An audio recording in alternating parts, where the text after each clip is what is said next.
મોદીના મંત્રીમંડળની હવે ઘોષણા થઈ ગઈ છે છેલ્લા થોડા સમયમાં જ, એટલે કે આગામી 6 વાગે 43 એટલે કે 43 મંત્રીઓ શપથ લેવાના છે। ત્યારે હવે કેન્દ્રીય શિક્ષણ મંત્રી રમેશ પોખરિયાલનું રાજીનામું પણ પડી ગયું, એટલે કે મંત્રીઓ શપથ લે તે પહેલા જ હવે રાજીનામાનો દોર શરૂ થઈ ગયો છે। મંત્રીમંડળ વિસ્તરણ પહેલા રાજીનામું આપી દીધું છે। ભાવિ મંત્રીઓ સાથે પીએમ મોદીની હાલમાં મુલાકાત પણ ચાલી રહી છે। સાંજે 6 વાગે કેન્દ્રીય મંત્રીમંડળનું વિસ્તરણ થવાનું છે, જેમાં અમિત શાહ, રાજનાથ સિંહ, જેપી નડ્ડા હાજર રહેવાના છે। તો પુરુષોત્તમ રૂપાલાને મળી શકે છે પ્રમોશન, એટલે કે ગુજરાતના બે મોટા ચહેરાઓ છે મનસુખ માંડવિયા અને પુરુષોત્તમ રૂપાલા, જે હાલમાં મંત્રી છે, તેઓને પણ પ્રમોશન મળવાની શક્યતાઓ આ મંત્રીમંડળમાં જોવામાં આવી રહી છે। તો સંભવિત મંત્રીઓ પીએમ આવાસ ખાતે હાલમાં હાજર છે, જેમાં અનુરાગ ઠાકુર, જી કિશન રેડ્ડીને પ્રમોશનની સંભાવના છે। તો સાથે જ સિંધિયા, નારાયણ રાણે, પશુપતિ પારસ પણ હાજર છે, જેમને મોદીના મંત્રીમંડળમાં આ વખતે સ્થાન મળી શકે છે। તો સાથે જ હિના ગાવિત, સુનીતા દુગ્ગલ પણ અહીંયા પહોંચી ગયા છે પીએમના આવાસ સ્થાને।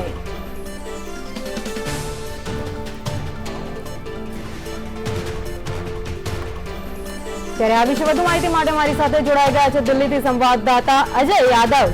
अजय, एक तरफ अभी तो घोषणा हुई है कि शाम को 6 बजे मोदी के मंत्रिमंडल में 43 मंत्री शपथ लेने जा रहे हैं, उस बार अब दूसरी तरफ रमेश पोखरियाल ने इस्तीफा दे दिया है।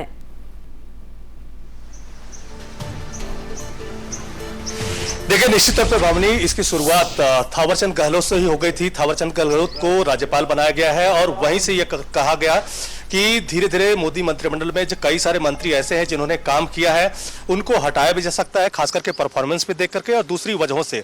खास करके इसमें एक नाम रमेश पोखरियाल निशंक का भी है।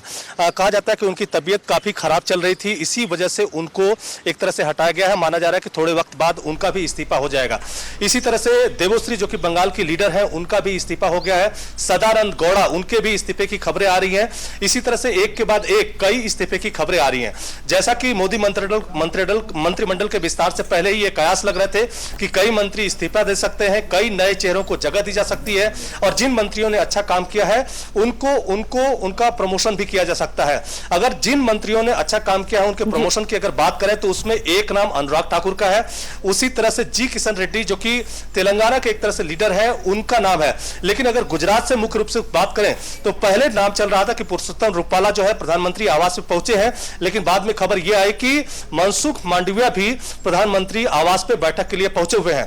खास करके इन दोनों नेताओं की बात करें तो पुरुषोत्तम रूपाला गुजरात के दिग्गज नेता माने जाते थे, मास लीडर माने जाते हैं और मोदी कार्यकाल में, पहले कार्यकाल में जब उनको एमओएस का दर्जा दिया गया था, खास करके कृषि मंत्रालय में, तब एक तरह से वो पूरे संतुष्ट नहीं दिखाई देते थे और यह माना जाता था कि शायद उनको ज्यादा की चाहत है, लेकिन भविष्य में उनको ये ज्यादा चाहत पूरी हो सकती है। और मोदी सरकार के दूसरे कार्यकाल में पुरुषोत्तम रूपाला को, हालांकि अभी भी वो एमओएस ही है एग्रीकल्चर में और पंचायती राज में, तो माना जा रहा है कि उनके कामकाज को देखते हुए, उनके काज को देखते हुए उनको प्रमोशन दिया जाएगा, यानी वो बड़े ओहदे पे जा सकते हैं। इसी तरह से अगर मनसुख मांडविया की बात करें तो मोदी सरकार के पहले कार्यकाल में ही जिस तरह की जिम्मेदारी उनको दी गई, काफी बेहतर जिम्मेदारी उन्होंने निभाई। यहां तक कि जेनरिक दवाओं को लेकर के जिस तरह का काम मोदी सरकार ने किया और जेनरिक स्टोर को पूरे देश में अलग अलग हिस्सों में पहुंचाने की उनकी कोशिश हुई, एक तरह से उस काम को मनसुख मांडविया ने काफी बखूबी निभाया था।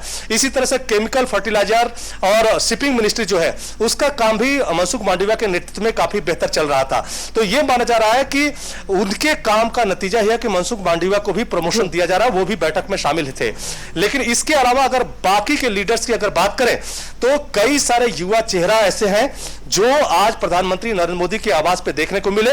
पहले से ही यह चर्चा थी कि प्रधानमंत्री नरेंद्र मोदी चाहते हैं कि भारतीय जनता पार्टी बूढ़ों का पार्किंग प्लेस बन के न रह जाए, यानी जो दिग्गज लीडर पहले से काम कर रहे हैं वही दिग्गज लीडर भारतीय जनता पार्टी की पहचान न बने, बल्कि युवाओं को भी चेहरा बनाया जाए और वो युवा भी प्रधानमंत्री नरेंद्र मोदी के साथ काम करते हुए भारतीय जनता पार्टी का चेहरा बन सके।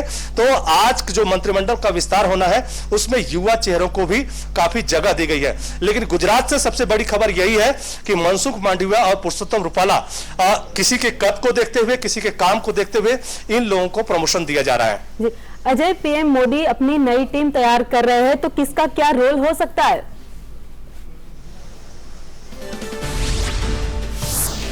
देखिए, अभी रोल के बारे में बात करें तो रोल का पे कोई भी अभी फिलहाल बोलने के तैयार नहीं है। फिलहाल अगर मैं अभी जहां पे हूं वहां के नजारे की बात करूं तो ये पुरुषोत्तम रुपाला का आवास है और 3 बजे जो है मनसुख मांडविया एक प्रेस कॉन्फ्रेंस करने वाले हैं। हालांकि वो गुजरात में जो ऑक्सीजन की सप्लाई है उसके विस्तार को लेकर के एक प्रेस कॉन्फ्रेंस करेंगे, एक इनॉग्रेशन करेंगे।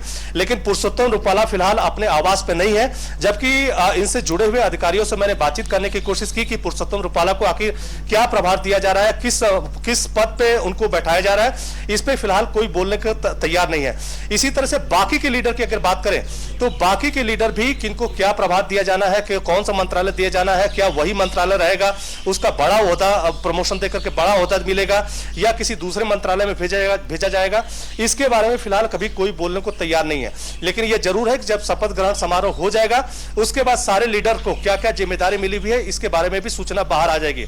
लेकिन फिलहाल सभी लीडर जो है अलग अलग वजहों से अलग अलग मीटिंगों में व्यस्त है। यहां तक कि पुरुषोत्तम रुपाला भी अपने आवास पर नहीं पहुंचे हुए हैं। मनसुख मांडविया जो है 3 बजे गुजरात का एक कार्यक्रम है उसको वर्चुअल माध्यम से संबोधित करेंगे, एक इनॉग्रेशन करेंगे और उसके बाद जो शपथ ग्रहण समारोह है उसमें शिरकत करेंगे। तो माना जा रहा है कि शपथ ग्रहण समारोह के बाद ही किसको क्या प्रभार मिला हुआ है, क्या जिम्मेदारी मिली है, इसका खुलासा हो जाएगा। जी अजय, धन्यवाद जानकारी के लिए। જેની છેલ્લા ઘણા સમયથી રાહ જોવાઈ રહી હતી એવા મંત્રીમંડળ, મોદીના મંત્રીમંડળનું વિસ્તરણ થઈ ગયું છે અને સાંજે 6:43 મંત્રીઓ શપથ લઈ લેશે, જેમાં અનેક નવા ચહેરા અને યુવા ચહેરાને સ્થાન મળે તેવી શક્યતાઓ દેખાઈ રહી છે। આજે કેન્દ્રીય મંડળનું વિસ્તરણ થઈ ગયું છે। સાંજે 6:43 મંત્રીઓ છે તે શપથ લેશે।